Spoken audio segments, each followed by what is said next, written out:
what UPSC says on general studies for paper 4. Let's see. Ethics, integrity and aptitude. This paper will include questions to test the candidates' attitude and approach to issues relating to integrity, probity in public life and his problem-solving approach to various issues and conflicts faced by him in dealing with society. Questions may utilize the case study approach to determine these aspects. The following broad areas will be covered. What UPSC says: ethics and human interface, essence, determinants and consequences of ethics in human actions, dimensions of ethics, ethics in private and public relationships, and human values, lessons from the lives and teachings of great leaders, reformers and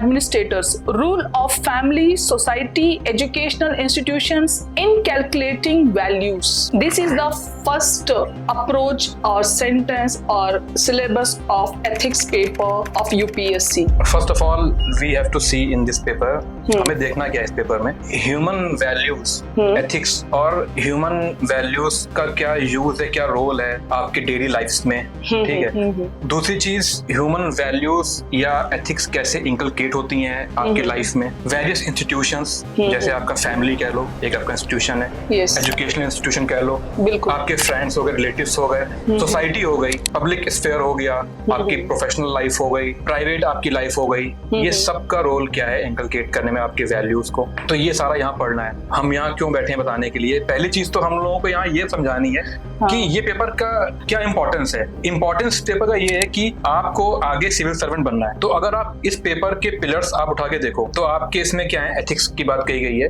values की बात कही गई, morality की बात कही गई है, integrity की बात कही गई है, एप्टीट्यूड की बात कही गई, एप्टीट्यूड की बात कही गई है, इमोशनल इंटेलिजेंस की बात कही गई है, वेरियस पर्सनैलिटीज की बात कही गई है, चाहे वो फिलोसफर हो, चाहे वो थिंकर्स हो, चाहे वो पॉलिटिशियंस हो, पब्लिक एडमिनिस्ट्रेटर्स हो, वेरियस आपके पर्सन हो सकते हैं किसी भी स्फीयर से, इन सब की बात की गई है। क्यों पढ़ना है आपको पेपर? ये वजह इसकी सिंपल है कि आपको सिविल सर्वेंट बनना है तो आपके लाइफ में history, geography, economics, environment, science and technology, economics, इन सब का यूज तो आप कर सकते हैं, लेकिन अगर आपके अंदर वैल्यूज नहीं होंगी, अगर आप एथिकल नहीं होंगे, अगर आपके अंदर इमोशनल इंटेलिजेंस नहीं होगी, तो आप अच्छे सिविल सर्वेंट नहीं बन सकते। क्योंकि आपको फाइनली करना क्या है, आपको दो चीजें वहां करनी होंगी, जैसा मुझे समझ में आता है। पहला, कंट्री में जितनी भी स्कीम बनाई जा रही है, जितनी भी पॉलिसी बन रही है, जितनी भी रेवेन्यू आ रहा है, उसका सही से करना इम्प्लीमेंटेशन। दूसरा, इम्प्लीमेंटेशन करना क्यों है? क्योंकि बाकी जो सिटीजन्स हैं आपके अलावा, क्योंकि आप तो बन चुके हैं बड़े आदमी, आप तो बड़े लेवल पे पहुंच गए, लेकिन जो छोटे लोग अभी भी हैं, बचे हुए सो कॉल्ड छोटे लोग, हम जैसे लोग, तो उनके लिए आप कैसे लोअर बैकग्राउंड जो नहीं बन पा रहे हैं, बड़ा जो नहीं कर पा रहे उतना, तो उनके लिए आप कैसे करोगे उन स्कीम्स का यूज, कैसे करोगे इम्प्लीमेंट, उनकी लाइफ कैसे बनाओगे इजी, उनके साथ कैसे करोगे बिहेव। सपोज कोई बंदा आपके पास आता है कोई काम लेकर के, वो बहुत लोअर स्टार्ट आ गया है और पब्लिक डिस्ट्रीब्यूशन सिस्टम में कोई प्रॉब्लम आ गई है, उसको नहीं मिल रही है, वो बिलो पॉवर्टी लाइन से आता है, तो आपका बीइंग अ सिविल सर्वेंट कैसा बिहेवियर रहेगा उसके लिए, ये चीज आपको सीखनी है इस पेपर में। Until unless you don't have integrity and good behavior and morality and like thinking that जो आपके पास आया है, who's not having much approach than you, जो उसको किसी भी चीज की वो नॉलेज नहीं है, सही या गलत, या फॉर एग्जांपल करप्शन देना है, नहीं देना है, कहाँ देना है, कैसे देना है। अगर किसी ने बेवकूफी में आके किसी की बात इन्फ्लुएंस में आके करप्शन दे दिया किसी को, and you should be the bribe दे दी, तो you should be the person who are aware of rules and regulations and not to commit this kind of mistakes by yourself, जैसे कि वो लोग करते हैं जो इन सब चीजों को नहीं जानते, रूल्स रेगुलेशन। देखो एक एग्जांपल है इसका, when Ambedkar was law minister, उन्हीं के कुछ कम्युनिटी के कुछ लोग थे, वो for some reasons they came to parliament and in front of parliament they started doing hartal. Even they wanted Ambedkar to be leader for them and they wanted Ambedkar should be represent whatever the problems and issues what they were having. तो they went to Ambedkar and they seek his help कि आओ हमारे साथ धरना में या हड़ताल में बैठो, स्ट्राइक में आके बैठो। स्ट्राइक में आके बैठो। तो he rejected, he said whatever you want, it is there in your law, in your constitution, go and get it from there. Rule of law की बात उन्होंने कही। हाँ, get it from there। कहने का मतलब ये है कि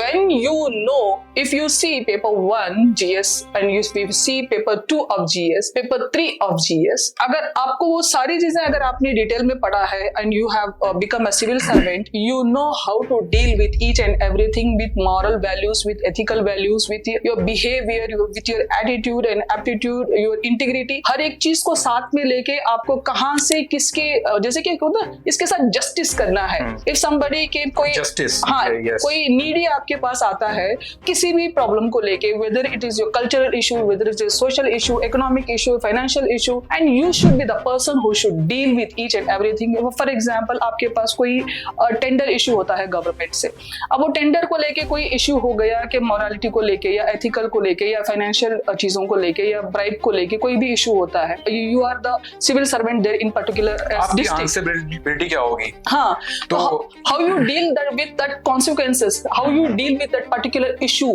वहाँ पे। इसमें हम लोग मैम ये हम लोग पढ़ने वाले हैं, इसमें ये चीज जो आपने एग्जांपल दिया ना, कोई भी इशू होता है, मतलब कहने की बात है कि अगर कोई रेवेन्यू का इशू होता है या अगर कोई पॉलिसी या कोई अगर स्कीम का कोई इम्प्लीमेंटेशन करना है, तो बीइंग अ सिविल सर्वेंट आपकी आंसरेबिलिटी क्या होनी है, आपकी अकाउंटेबिलिटी क्या होनी है, आप कितने ट्रांसपेरेंट होंगे, आप कितने ऑब्जेक्टिव होंगे, और इन सबको लेते हुए आप सिटीजन्स से कैसी अप्रोच रखेंगे। तो इसका मैं आपको एक अच्छा एग्जांपल आपको मैं बताता हूँ। यहाँ पे एक बहुत बड़े अपने यहाँ पे पर्सनैलिटी हुए हैं, M Visvesvaraya, sir M Visvesvaraya. तो इनके बारे में एक कहानी बहुत फेमस है, या बहुत ही बच्चों को पता भी होगा इसके बारे में, कि जब वो अपने पर्सनल काम के लिए बैठते थे करने कुछ भी, तो वो अपनी पर्सनल लैंड का करते थे यूज, और जब वो पब्लिक काम के लिए अपना करते थे, बैठते थे कुछ भी करने के लिए, तो वो पब्लिक के पैसे से जो उनको मिलती थी लैंड या फैसिलिटी, उनका करते थे यूज। तो ये आपको दिखाता है कितने इंटीग्रिटी, कितने हाई मॉरल वैल्यूज, कितने हाई इंटीग्रिटी वाले पर्सन थे वो। See, it was not during a time of this civil servant administration. Aurangzeb was the biggest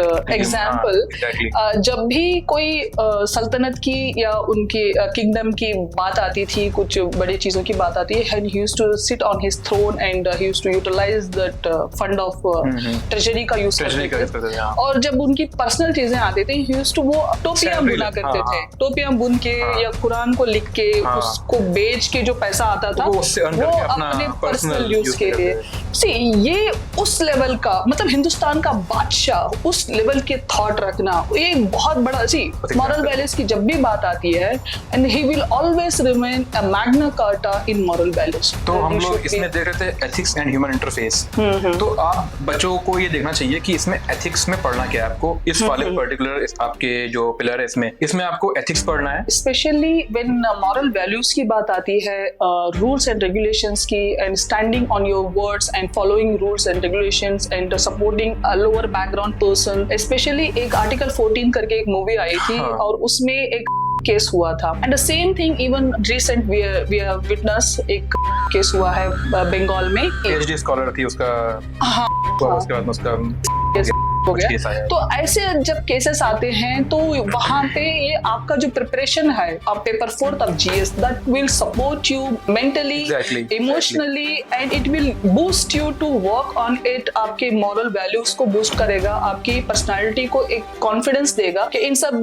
minor issues को which will cause a big damage to a society, और वो section के लिए, particular sections के लिए, क्योंकि जो पैसा होता है वो तो किसी भी तरह से जस्टिस ले ही लेता है। मोस्ट ऑफ द टाइम जिसके पास पैसा होता है, पावर होता है, वो उसके पास इतना गलत नहीं होता जितना जिसके पास पैसा नहीं होता, जिसको अफोर्ड नहीं कर सकता, उसके साथ होता है। तो इन सब चीजों में any civil servant should have these things, who should be supportive towards vulnerable, who should be supportive towards a needy, who should be supportive towards the lower background society, lower class society। इन सब चीजों के लिए this is what the UPSC approaches। तो हम यही देख रहे थे इसमें कि पहला टॉपिक इसमें क्या लिया गया है, वो है एथिक्स एंड ह्यूमन इंटरफेस। तो इस टॉपिक में बच्चों को पढ़ना क्या है, छोटी मोटी चीजें आपको पढ़नी है, बेसिक चीजें। पहले तो आपको डिफिनेशन सारी पढ़नी है, उनके क्या क्या पिलर्स होते हैं, उनके क्या क्या आप वेरियस उनके टाइप्स हैं। जैसे एथिक्स अगर आप ले लो, एथिक्स के अलावा आपको मॉरलिटी भी पढ़ना है, वैल्यूज भी पढ़ना है। तीनों चीजें अपने में अलग हैं। आपसे छोटे मोटे क्वेश्चन वो पूछने वाला है कि व्हाट इज एथिक्स, इसके टाइप्स क्या है, what is morality, what is the difference between ethics and morality. अब आपको लगता है दोनों सेम ही है, नहीं, दोनों सेम नहीं है, अलग अलग है, तीनों अपने में अलग अलग चीजें हैं। तो बच्चों को इस पिलर पे काम करना चाहिए इसमें।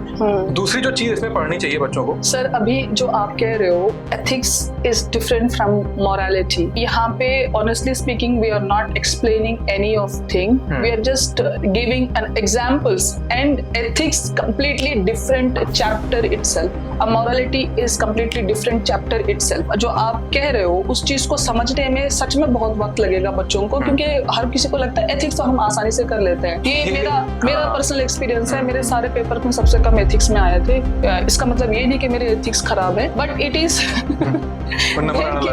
हाँ, लेकिन इसमें once you start writing your answer चीजें जम्बड़ होने लग जाती हैं। Yes, you will get confused with it, you will get. तो इसलिए हम जब पढ़ाएंगे हम लोग इस टॉपिक को, तो हम सब चीजें बताएंगे आपको ऑलरेडी। लेकिन फिलहाल आपको समझ लो कि आपको पढ़ना क्या है, कि जिससे आप घर बैठे हो, अगर आप ये देख रहे हो वीडियो, तो आप घर बैठ के भी चीजें पॉइंट आउट करना सीख जाओ। तो हम आपको पॉइंट आउट करके समझा रहे हैं बच्चों को कि क्या क्या चीजें पॉइंट आउट करनी, कैसे कैसे चीजें आपको पढ़नी है, क्या क्या पिलर्स होंगे आपकी पढ़ाई में। आपको मिक्स नहीं कोई भी चीज होनी चाहिए। तो अब इसमें दूसरी चीज क्या है, अगर आप एथिक्स, वैल्यूज और मोरालिटी पढ़ेंगे तो फिर आपको ये देखना है कि एथिक्स का यूज क्या है आपके प्राइवेट लाइफ में, आपके पर्सनल लाइफ में और आपके पब्लिक लाइफ में, और इन दोनों का रिलेशनशिप क्या है, ये भी आपको समझना पता होना चाहिए। फिर इसमें जो मेन इंपॉर्टेंट पिलर है वो ये है कि आपके वेरियस इंस्टीट्यूशन का रोल क्या होगा। जैसे मैंने कहा फैमिली का रोल क्या होगा, एजुकेशन इंस्टीट्यूशन का रोल क्या होगा, पीयर ग्रुप्स जो होते हैं उनका रोल क्या होगा, आपके सोसाइटी उसका रोल क्या होगा। जैसे अगर फैमिली का रोल देखें तो फैमिली का रोल आपके एथिकल या मॉरलिटी या इसमें वैल्यूज सिस्टम में क्या होगा। आप बेसिक एग्जांपल ले सकते हैं, अगर मैं बात करूं हिंदू रिलीजन की, तो हिंदू रिलीजन में क्या है, पैर छूना एक अच्छी वैल्यू मानते हैं, एक मॉरलिटी मानी जाती है, बड़ों के पैर छूना ये एक अच्छी वैल्यू माना जाता है। तो ये क्या है, ये आपको सभ्यता मानी जाती है। तो ये आपको फैमिली से मिल रहा है। आप एजुकेशनल इंस्टीट्यूशन में जाएंगे तो वहां आपको ये नहीं सिखाएंगे कि बड़ों के पैर छुओ, और आपको ये घर में सीखने को मिलता है, अपने बड़े बूढ़ों से, अपने फादर मदर से, अपने ग्रैंडफादर ग्रैंड मदर से। कई दफा ये देख के सीखने को मिलता है कल्चर। लेकिन उसलिए अगर आप अपने पीयर ग्रुप्स में जाओगे, अपने फ्रेंड्स में जाओगे, या आप अपने जो कलीग्स होंगे उनके बीच में जाओगे, तो वहां आपको क्या सीखने को मिलेगा, टीम वर्क, कि आप साथ में बैठ के कैसे करोगे काम। आपको गुस्सा नहीं होना है, कोई कुछ भी बोल रहा है आप उसकी बात सुननी है, और फिर उसके कारण आपको अपना फैसला लेना है। और आप अगर 4 लोग एक टीम में हो तो आपको कैसे करना है काम। जैसे मैं आपको एग्जाम्पल दूं पीयर ग्रुप का, तो बच्चे छोटे पे कोई ना कोई स्पोर्ट्स एक्टिविटी लेते हैं, खेलते हैं। जैसे इंडिया में देखो तो क्रिकेट हो गया या फुटबॉल हो गया, अक्सर हम देखते हैं ग्राउंड में ऐसे मैचेस होते रहते हैं बच्चों के बीच में। और वहां बच्चों को क्या सीखने को मिलता है पीयर ग्रुप्स पे, पीयर ग्रुप्स में, कि कैसे टीम वर्क के साथ में कैसे हमें विनिंग होना है, कैसे विन होना है, कैसे हमें लाइफ में सक्सेस लेनी है। हाँ, लेकिन जब आप जाओगे एजुकेशन इंस्टीट्यूशन में तो वहां आपको इन दोनों से डिफरेंट, वहां के आपको क्या सिखाएंगे, वहां आपको सिखाएंगे लीडरशिप स्किल, वहां आपको सिखाएंगे इनोवेशन, आपको वहां सिखाएंगे रेस्पेक्ट टुवर्ड द टीचर्स, जो आपको फैमिली में सीखने को नहीं मिलेगा, तो आपको पीयर ग्रुप में सीखने को नहीं मिलेगा। लेकिन आपको जब आप जाओगे अपने स्कूल्स में तो आपको बताएंगे कि नहीं, टीचर्स भी एक इंपॉर्टेंट सेक्शन है लाइफ के, आपके समाज के, आपके उनकी करो रेस्पेक्ट। ये चीज आपको घर में सीखने को नहीं मिलेगी। It all shows in different institutions you will learn different things to develop your personality. यही यहाँ पे है टॉपिक, रोल ऑफ वेरियस आपके institution in the inculcation of values in human life. ये पूरा टॉपिक का नाम है। तो आप देखो सोसाइटी में अगर आप जाओगे तो सोसाइटी में आपको सोसाइटी के कुछ नॉर्म्स करने होंगे फॉलो। जैसे अगर अभी आपने एग्जांपल दिया का, तो करना ये सोसाइटी के लिए अच्छी चीज नहीं है, या क्रिमिनल अप्रोच रखना ये लार्जर एस्पेक्ट में सोसाइटी के लिए अच्छा नहीं है। तो सोसाइटी ऐसे जो होते हैं उनके लिए बनाती है कुछ नॉर्म्स, कुछ रूल्स, जिसे कहा जाता है क्राइम। तो आप देखो सोसाइटी से आपको अलग चीजें सीखने को मिल रही हैं, अलग वैल्यू सिस्टम सीखने को मिल रहा है कि आपको क्राइम नहीं करना है, आपको सोसाइटी के जो रूल्स एंड नॉर्म्स है उनके साथ में ही आगे बढ़ना है। जैसे मैं आपको एक और आपको अच्छा एग्जाम्पल दूं सोसाइटी के नॉर्म्स का, तो आप देखो सोसाइटी में आप अक्सर देखते होगे कि सोसाइटी में ये बोलते हैं कि बेटा ये चीजें सही नहीं है, बड़ों की रिस्पेक्ट करना सीखो। बिल्कुल। तो बड़ों की रिस्पेक्ट कहाँ, घर पे ही नहीं, ओवरऑल आप कहीं भी जाओगे, अगर आपको कोई लेडी मिलेगी, आप बस में चल रहे हो, आप बस में देखते हो कोई लेडी है, सपोज की प्रेग्नेंट लेडी है या कोई बच्चा है या कोई आपकी बूढ़ी लेडी है तो आप उसको अपनी सीट देते हो, क्यों? आपकी माता तो नहीं है, आपकी मदर तो नहीं है, आपकी ग्रैंड मदर तो नहीं है वो, लेकिन फिर भी आपने सीट दिया। ये सोसाइटी की रूल्स एंड नॉर्म्स हैं, ये आपको सोसाइटी से देखने को मिलता है, सीखने को मिलता है। आपका पहला इंस्टीट्यूशन होता है आपका घर, आपका फैमिली। हाँ, बच्चों को पहले हेलो बोलना सिखाते हैं, गुड मॉर्निंग, और पैर छूना, नमस्ते करना। जनरली किसी के घर में जाते हो, छोटा बच्चा होता है कि बेटा आओ नमस्ते करो, पैर छू, पूछो कैसे हो। तो जैसे मुस्लिम्स में आप जाएंगे तो आप कहेंगे भैया ये आपसे बड़े, इनको आदाब बोलिए, हाँ, इनको ग्रीटिंग करिए। ग्रीटिंग्स करना, ग्रीटिंग्स करना आप कहाँ से सीखते हैं? फैमिली से सीखते हैं। कहीं पर ग्रीटिंग्स है पैर छूना, कहीं पर नमस्ते करना, कहीं पर वही ग्रीटिंग्स है आदाब के रूप में, इस तरह की ग्रीटिंग्स हैं। कहीं पे हैंडशेक एक ग्रीटिंग है। जैसे आप पीयर ग्रुप में जाओगे तो वहाँ हैंडशेक या आपकी हगिंग करना वो एक अच्छी ग्रीटिंग मानी जाती है।